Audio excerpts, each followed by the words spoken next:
And the second role, as a human being, I have to try and be as sensitive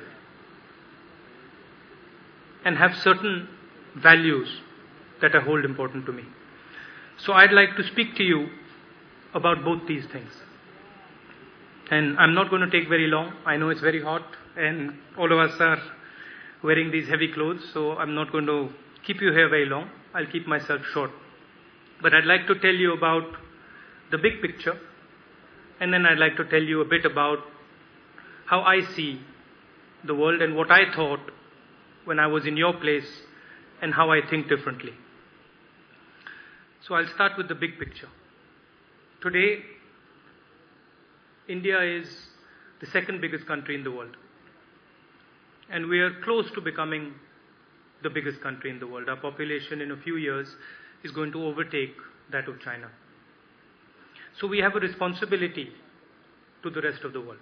1 out of every 6 human beings is an Indian.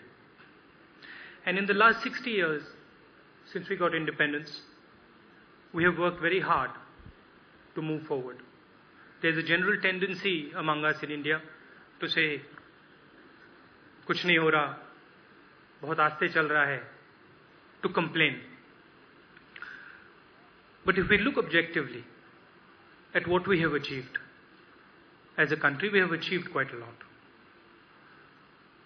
When we started 60 years ago,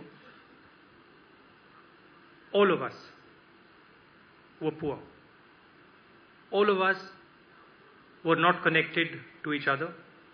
If you came to Amethi, Raebareli or other parts of India 60 years ago, there were no roads, no electricity, no schools, no health care.